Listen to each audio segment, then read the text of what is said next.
February 9, 2024, SGR Beach dito sa Maitong. Ano ito black sand beach, kaya lang mas maganda dahil beach, dagat, no? Is ocean. Ang feeling ko dito kahit kami nandito sa southernmost part of the Philippines,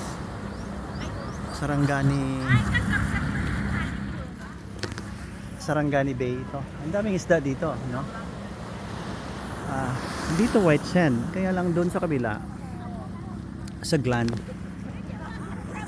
white sand naman, yung puting-puti. Kaya ito ang beauty Hindi ito lake, kaya kung gusto niyo akong tumira ng matagal, dito ako. Ayaw ko yung lake na walang outlet. Ito ang outlet nito, Israel.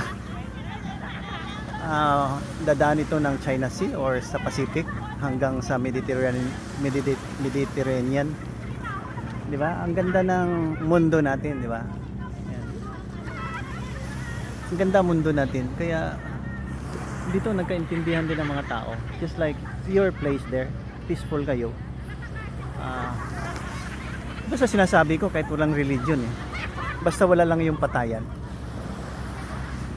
Anin mo yung religion kung may pumapatay? Di ba? Kung if you follow the 10 commandments,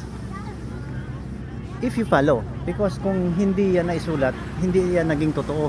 Totoo yan dahil naisulat. Hindi lang 10 commandments ang rights natin to live morally upright. Hindi lang yan galing sa 10 commandments na natanggap ni Moses. Marami pa tayong, if you believe in the Holy Bible, ang daming mga righteous words dyan. Psalms, Proverbs. Ang ganda ng Biblia. Huwag nyo nang halongkatin at iba-ibahin. At saka gumawa kayo ng jihadist terrorism na sabihin nyo kayo ang tama.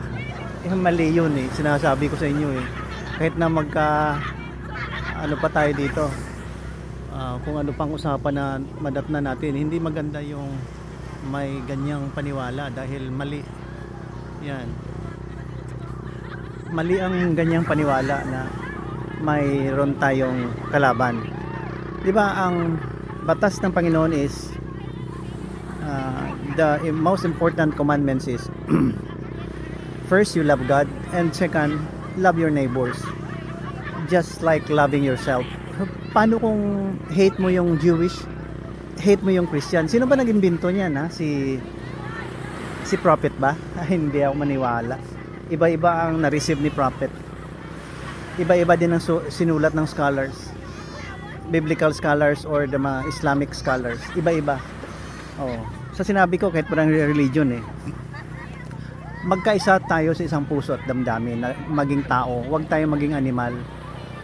Kaya sabi ko wala akong kalaban kasi sabi na nga, bakit ako nakikialam sa buhay ng may buhay?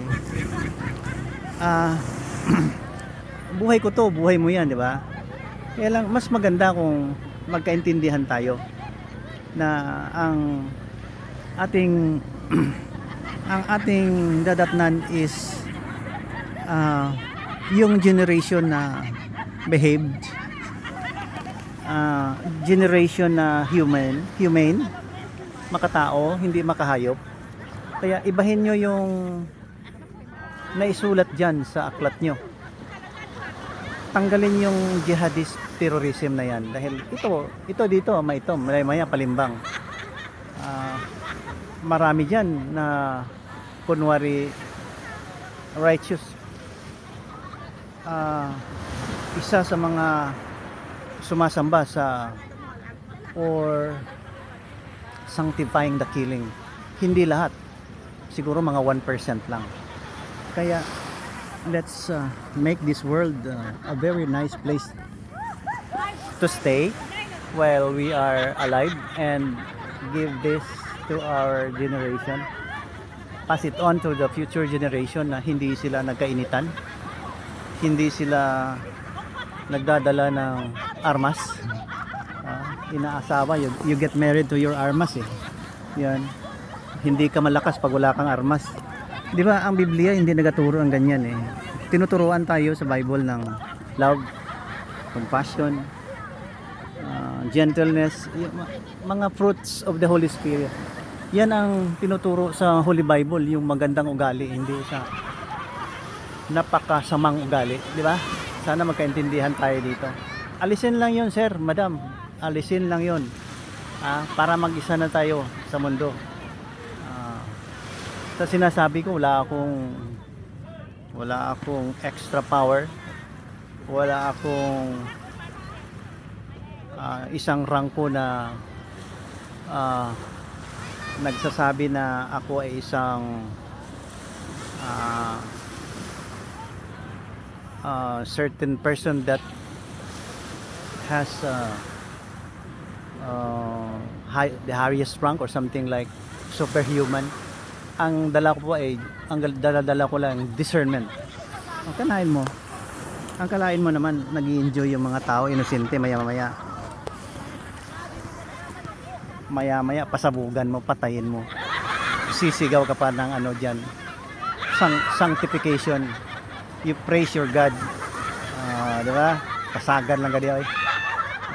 So yun lang, February 9, 2024, SGR Beach, Maitom, Shira Golf Romeo. Hindi ko alam kung sino may-ari dito, pero secret lang.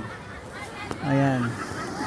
So, ito ang Sarangani, no? Black sand yan, Black sand. So, sinasabi ko doon may white sand. Yan. At saka